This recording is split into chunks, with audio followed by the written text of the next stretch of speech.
clean the watch screen.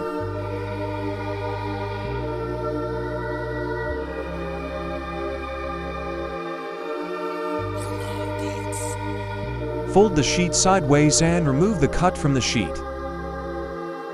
Make sure all 3 layers are removed from the sheet.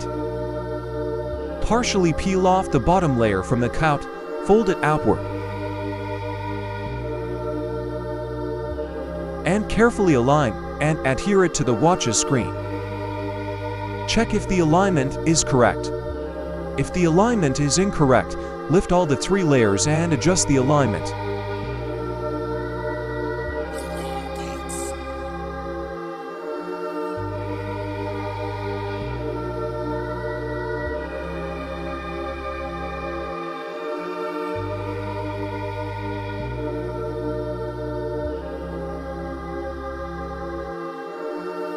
Peel off the top layer from a corner, keeping the hydrogel on the watch.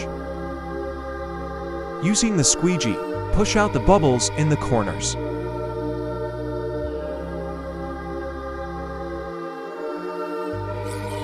The bubbles, lines and shades will disappear automatically within 24 hours.